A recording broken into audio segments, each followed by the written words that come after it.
I want to take you back to a moment in your life that you didn't choose. Maybe it was the day you got laid off. Maybe it was the breakup you didn't see coming. Maybe it was when someone you trusted let you down. We've all been there. A moment we didn't ask for, a moment that broke something inside us. Now pause and think, what did you do next? Because that's the moment that defines everything. Not the moment of crisis, but the moment after. That split second where we either take ownership or we don't. You see, life is messy.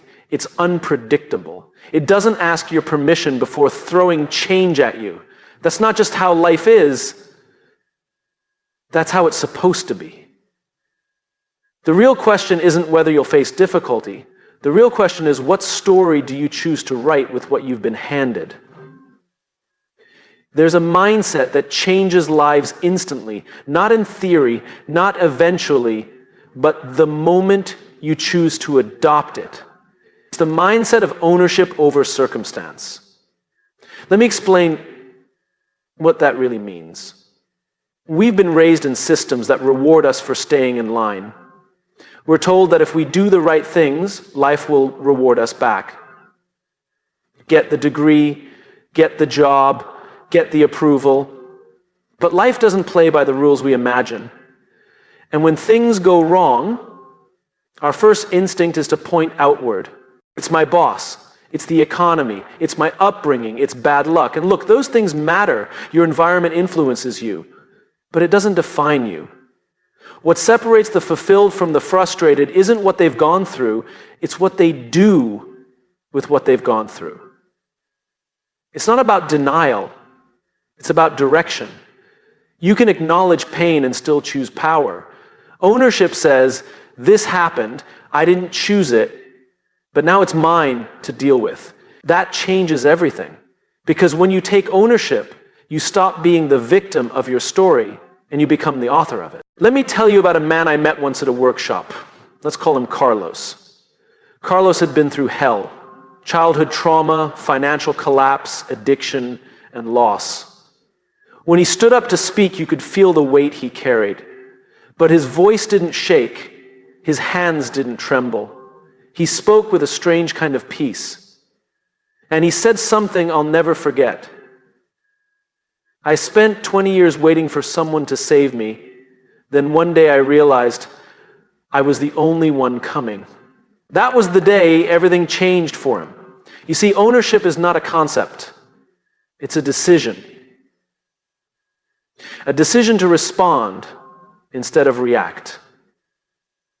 To lead your life instead of just living it. To stop waiting for life to get easier and start deciding that you will get stronger. It doesn't mean you're to blame for everything that happens. It means you're responsible for how you rise from it. There's a quiet kind of power in that. Because when you stop assigning blame, you start reclaiming energy. And energy is the fuel of transformation. Think about it. How much time have we all wasted ruminating on the why something happened instead of focusing on what now?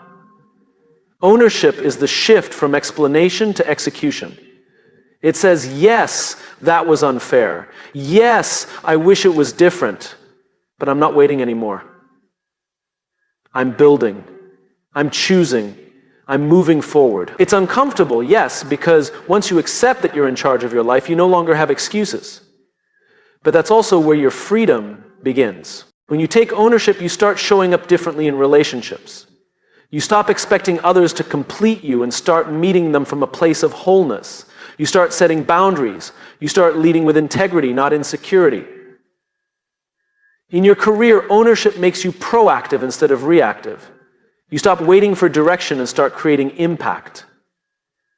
Leaders are not those who have the most power, they're the ones who take the most responsibility. Even in your health, your mindset shifts. It's no longer about discipline forced from outside, it becomes a matter of internal alignment. This is my body, my mind, my energy. I will care for it not because I have to, but because I choose to. That's the kind of mindset that moves mountains. But let me be clear. Ownership is not a one-time choice. It's not a motivational burst. It's a daily decision. Every morning, you get to decide, will I hand over my power to my circumstances or will I reclaim it? And every day you choose ownership, you strengthen your identity. You begin to see yourself not as someone life happens to, but as someone who shapes life, even in the storm. We don't become powerful when we win. We become powerful when we refuse to give up in the face of things we can't control. That is what builds character. That is what builds peace. That is what builds a meaningful life. So the next time something goes wrong, and it will, pause, breathe. Ask yourself, what would it look like to take full ownership of this moment? Then do it. Act. Lead. Take the first step. Because the truth is, your life doesn't change when the world gets easier. It changes the moment you decide that the world doesn't get to dictate who you are. That mindset of radical ownership can shift everything instantly. And when you carry it with you, through success and struggle alike, you stop chasing power and start living with it. And that changes everything. We live in a world obsessed with results. It's everywhere. Likes, followers, titles, salaries, scores, promotions, outcomes. From the time we're children, we're taught to chase the finish line. Win the trophy, they said. Get the grade. Then later it becomes get the house, get the car, get the position. And somewhere along the way, we start defining our worth by how far ahead we are or how far behind. But the truth is, this obsession with the outcome is exhausting, and worse, it's hollow. Because no matter how much we achieve, the feeling of not enough comes back. It always does. The goalpost moves. You reach the summit only to find another one in the distance. But there's another way to live. A mindset that doesn't wait until the end to feel proud. A mindset that doesn't depend on applause or recognition to feel valuable. It's a mindset that flips the entire script. Fall in love with the process. I remember meeting a young athlete, maybe 22. He was disciplined, focused, incredibly talented, but something was off. He was burnt out, not because he didn't love the sport, but because he felt like every game, every play, every move was a test, a pass or fail. He was chasing perfection, chasing numbers. And when I asked him what first made him fall in love with the game, he paused, and then he smiled. The training, he said. I used to love the training. The smell of the gym, the sound of my shoes on the floor, the rhythm of getting better. And that was the moment. The process. That's what he had lost. And that's what he needed to return to. You see, when we measure our value by the outcome, we become transactional with our lives. We start showing up only when there's a prize at the end. Because not every effort gets rewarded in the short term. Not every good decision leads to immediate validation. But it always contributes to who we're becoming. The process is where the transformation happens. The process is where the identity gets built. Outcomes are snapshots. The process is the story. I once read a story about a violinist who practiced alone in a basement for 10 years, not for fame, not for an audience, but because the practice itself made her feel alive. The outcome wasn't guaranteed, but the process, those hours of focus and flow, that's what shaped her. We need to stop asking, what will I get if I do this? And start asking, who will I become if I keep doing this? It's a different question. And it leads to a different life. When you fall in love with the process, you're no longer fragile. You don't break down every time progress is slow. You don't quit just because recognition is delayed. Because you're not working for a moment, you're working for meaning. Think about the people who consistently grow, who build, who improve, who become leaders worth following. They have something in common. They've learned to find joy in the effort itself. The result is a bonus. But the work, the journey, that's where they come alive. And yes, it's countercultural, because culture says, don't waste time unless it guarantees success. But that mindset kills passion. It kills curiosity. It kills mastery. Some of the most meaningful achievements in life take years before they bloom. And if we're only obsessed with the fruit, we'll never commit to planting seeds. There's something sacred in waking up each day and deciding to show up, even when no one is clapping. There's something noble in practicing when no one is watching. There's a quiet strength in devotion, doing the right thing, not because it's easy or fast, but because it's right. We all admire those who stay the course, the ones who push through when it gets boring, when it gets hard, when the reward isn't obvious. But here's the truth. They aren't superhuman. They've simply chosen to fall in love with the work. And that mindset protects them from discouragement, because their sense of purpose isn't tied to outcome, it's tied to effort. In relationships, the same principle holds. It's easy to get caught up in expectations. What do I get out of this? But the real beauty is in choosing to be present, to serve, to grow together, not because you're owed something, but because it's worth building. Love, like mastery, lives in the daily practice. In business too, the process matters more than the promise. You don't build trust overnight. You don't build impact in one move. The businesses that last are the ones that commit to integrity in every decision, even when the numbers aren't immediate. They know something others forget. Process compounds. Devotion to process builds character. It creates emotional resilience. It teaches patience, humility, consistency, and grit. Those are the qualities that change lives, not overnight success. I get it. Results matter. They do. But they're only part of the picture. The bigger part is who you become in pursuit of them. Because the truth is, most people don't fail because they're not talented. They fail because they didn't commit long enough to the process that would have unlocked that talent. When you shift your mindset from outcome to process, your entire relationship with growth changes. You start seeing every setback as a lesson, not a loss.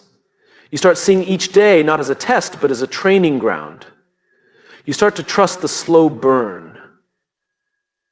And over time, something magical happens. The results start to come not because you chased them. So the next time you catch yourself asking, what's the point if it's not working yet? Remind yourself, this moment is the point. This repetition, this effort, this focus. That's where greatness is born. If you want a mindset that will change your life immediately, choose this one. Stop chasing the trophy. Start honoring the training. Don't measure your day by what you achieved. Measure it by how fully you showed up to the process. That's where the change begins. Not someday, not later, now. There's a pattern I've noticed over the years, one that shows up in athletes, artists, entrepreneurs, students, leaders. It's this subtle, dangerous waiting game. They tell themselves, one day I'll be confident. One day I'll feel like I'm ready. One day I'll step into who I'm meant to be. But here's the hard truth. There is no one day. There's only now. The people we admire most aren't waiting for a moment of transformation. They're acting from it before it even arrives. Most people are stuck in a loop. They believe they need to achieve something before they can become something. Once I lose weight, I'll feel healthy. Once I get the promotion, I'll feel like a leader. Once I launch the business, I'll be an entrepreneur. But that mindset traps you because you're always reaching, never becoming. The mindset that changes everything immediately is the opposite. Instead of chasing the outcome, you adopt the identity. You don't wait to feel like the person you want to be. You decide to become that person now. Let me tell you a story. A few years ago, I met a man who just run his first marathon. He wasn't a professional athlete. He wasn't even particularly fit when he started. He was an accountant, a father, a regular guy. But when I asked him what the hardest part was, he didn't talk about race day. He didn't talk about the long runs or the blisters. He said the hardest part was convincing himself that he was a runner before he'd ever run a mile. And I didn't believe I was that kind of person, he said.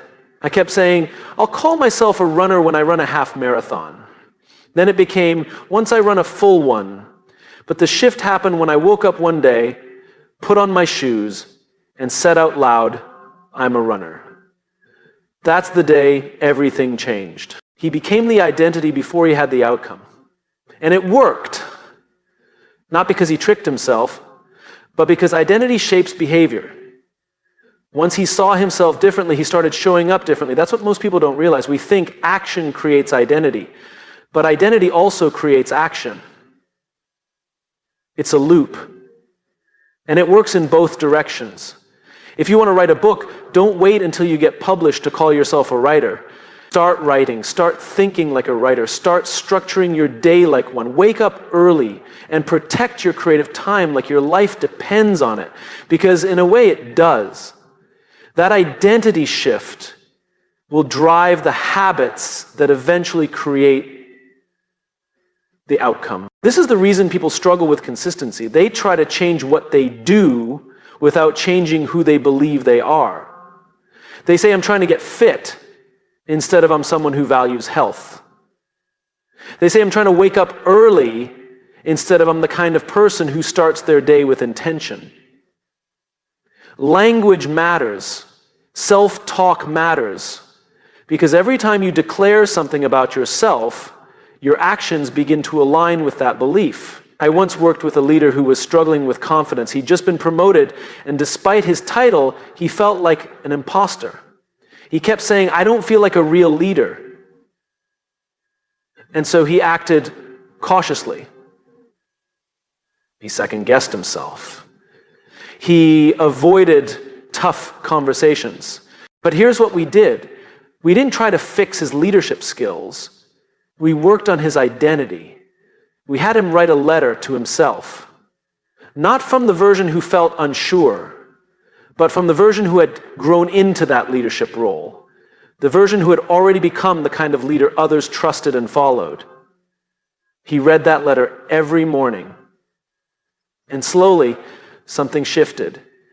He didn't wait for permission to lead. He started leading. And people noticed. Identity isn't about pretending. It's about aligning with who you're choosing to become. You don't become successful and then feel worthy. You decide you are worthy. And that identity fuels the actions that lead to success. This mindset shift is immediate. You don't need to wait until the world sees you differently. You need to see yourself differently. And yes, this requires courage. Because when you step into a new identity, the world might not catch up right away. People might still see the old version of you. They might question your change. That's okay, because you're not doing it for them. You're doing it for who you're becoming. This mindset is about integrity, not in the moral sense, but in the structural sense. Wholeness, alignment. When your thoughts, words, and actions all reflect the identity you've chosen, life begins to feel lighter, clearer. You don't waste energy pretending. You're not chasing, you're expressing. So what do you do with this? You ask a simple but profound question. Who is the person I want to become? Not the job title, not the bank balance, but the kind of person. And then you start behaving like that person today, before the accolades, before the evidence, before the outcome. Because becoming isn't something you wait for, it's something you live. You start eating like someone who loves their body. You start working like someone who takes pride in excellence. You start speaking like someone who values clarity and truth. You show up like someone who already believes they belong. And over time, people will begin to treat you that way too. Because they're responding to who you are, not who you used to be. This mindset changes lives. because it eliminates the gap between now and later. It replaces waiting with becoming, and that is powerful. So whatever goal you've been waiting to pursue, whatever version of yourself you've been postponing, stop waiting. Step into it. Let today be the day you stop saying, I will be, and start saying, I am. Because the moment you adopt the identity of who you're becoming, you begin to act like them. And once you start acting like them, it's only a matter of time before you become them. And that, right there, is when life changes. Immediately, when something goes wrong, most people do the same thing. They point the finger at others or at themselves. Sometimes both. We default to judgment. We analyze, criticize, and pick everything apart. And we do it not because we're bad people, but because it gives us the illusion of control. If I can find someone or something to blame, I can make sense of what happened. But judgment doesn't help us grow. Curiosity does. There's a mindset shift that, once embraced, changes the entire direction of your life. It's the choice to be curious instead of critical. And this one shift, it can unlock opportunities, relationships, even self-worth. Because curiosity invites learning. Criticism shuts it down. I remember watching a young leader deliver a presentation that didn't land. The data was solid, the preparation was there, but the room didn't respond. Afterwards, he came to me, head down, voice low. I blew it, he said. I knew I wasn't good enough for this role. I stopped him right there, not because he was wrong to feel disappointed, but because of the story he was telling himself. He wasn't reflecting, he was attacking. So I asked him a question. What if instead of asking yourself, what did I do wrong, you asked, what could I learn from this? He looked up, confused, but something in that question made him pause, made him breathe. And in that moment, something cracked open. Not because he suddenly had all the answers, but because he created space to find them. That's what curiosity does. It creates space. Judgment closes doors, curiosity opens them. When we lead with criticism, we create fear. Inside ourselves and around us, people shut down. Growth becomes risky because the cost of getting it wrong is shame. But when we lead with curiosity, we create permission. Permission to ask questions. Permission to explore. Permission to not know yet. Curiosity turns failure into feedback. It transforms discomfort into discovery. It takes the pressure off performance and puts it on progress. I've worked with organizations that thrive on curiosity. You can feel the difference the moment you walk in. People ask more questions than they give answers. Leaders say, I don't know, and mean it as a strength, not a weakness. Mistakes don't end careers, they spark conversations. And that's where innovation lives. But curiosity isn't just a business tool, it's a life tool. And it's one we often forget how to use. Think about children. They ask questions relentlessly. Why is the sky blue? What's inside the wall? Why do people lie? They're not trying to critique the world, they're trying to understand it. And because of that, they grow at an astonishing rate. They learn language, emotions, motor skills, social dynamics, sometimes all in the same afternoon. Not because they're smarter than adults, but because they're more curious. Somewhere along the way, we lose that. We trade curiosity for certainty. We stop asking questions and start defending positions. And in doing so, we slow our own growth. You want to change your life immediately? Get curious again about yourself, about the people around you, about the world you think you already understand. When you mess up, don't say, I'm such an idiot. Ask, what caused that decision? When someone lets you down, don't say, they're just selfish. Ask, what might they be struggling with? When you feel stuck, don't say, I'm not cut out for this. Ask, what's another way to look at this? These questions aren't soft, they're strong. They take more strength than blame ever will. I once coached a woman who'd been passed over for a promotion.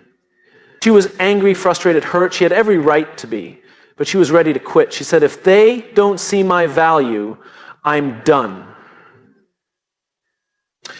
I asked her, what if this is the moment that shows you something about yourself you wouldn't have seen otherwise?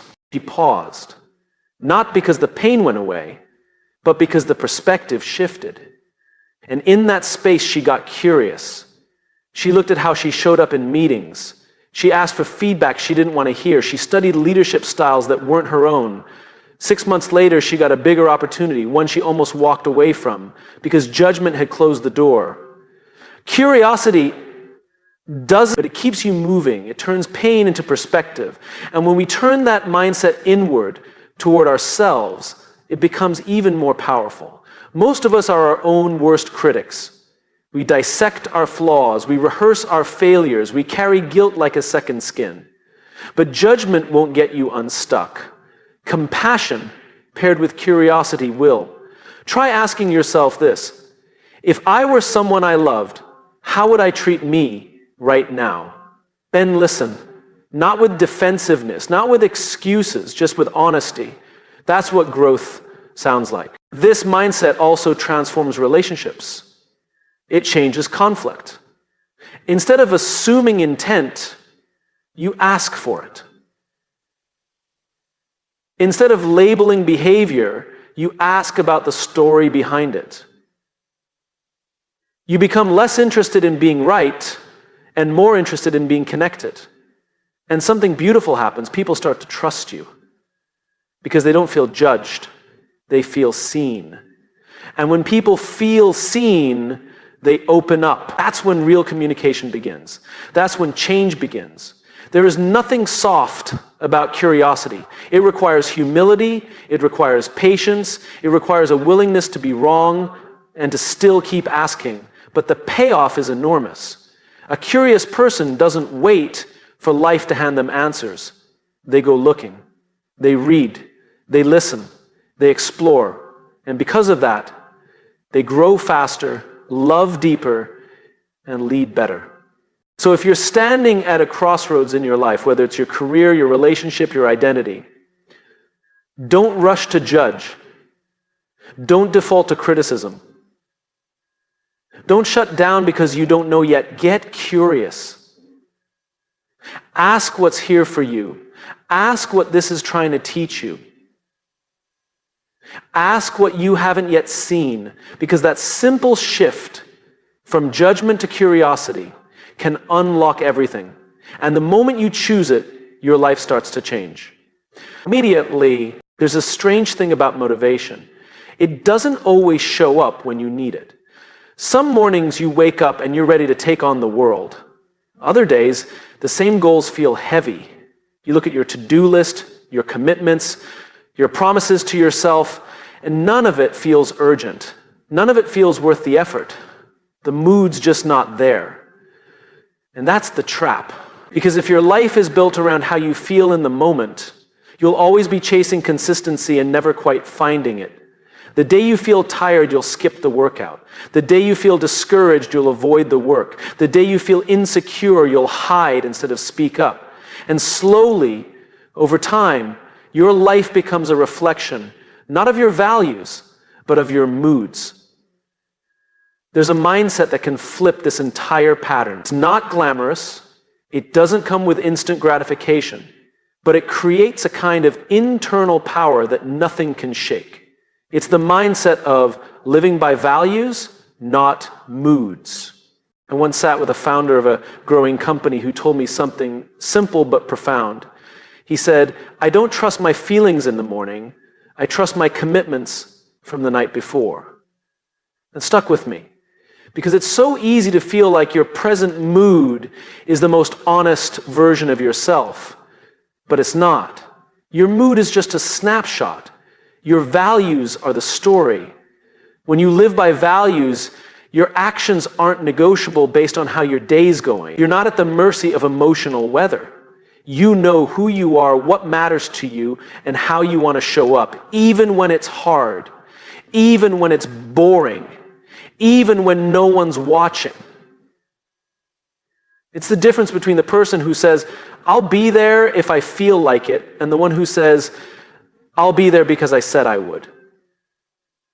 One is a servant to comfort, the other is a servant to integrity. I met a woman years ago who trained for a triathlon while raising 2 kids, working full-time, and recovering from a serious injury. I asked her how she stayed consistent. She didn't talk about energy or motivation. She said, I decided that being disciplined was a way to respect myself. Her value was self-respect. That's what she showed up for. Not the medal, not the applause. Her decision to train every morning had nothing to do with how she felt at 5 a.m. It had everything to do with who she wanted to be. We underestimate how powerful it is to build our lives around principles, not goals, not moods, principles. Think about trust. It doesn't come from one big emotional moment. It comes from consistency, from being reliable, from showing up the same way regardless of the mood you're in. The leader people trust isn't the one who's most charismatic on their best day. It's the one who holds the line, who treats people with respect whether they're feeling confident or exhausted. You become dependable not by managing your emotions, but by submitting them to something greater, your values. And the same goes inward. The way we talk to ourselves on our bad days says more about our character than anything we do on our good days. If your value is kindness, that has to apply even when you're disappointed in yourself. If your value is courage, it has to show up even when your knees are shaking. That's what integrity looks like. Not perfection, but alignment. Living by values doesn't mean ignoring your feelings. Feelings are important messengers. They reveal what you care about. They tell you where something's off. But they're not always reliable guides. They're visitors, not rulers. Values are the foundation you stand on while your moods pass through. And here's the beautiful part. The more you live by values, the more stable your life becomes. Not boring, stable. You know what you'll do when the pressure's on. You know how you'll treat people when things go wrong. You know how you'll show up when no one's clapping. It's why people with strong values often appear calm in chaos. It's not that they feel calm, they're just anchored. And when you're anchored, you don't need every situation to be perfect. You bring your stability into the storm. I worked once with a team that had been through massive disruption, layoffs, reorganization, leadership changes. The teams that survived weren't the ones who had the best systems. They were the ones who had values they practiced out loud. Transparency, respect, adaptability. They reminded each other every single week what they stood for.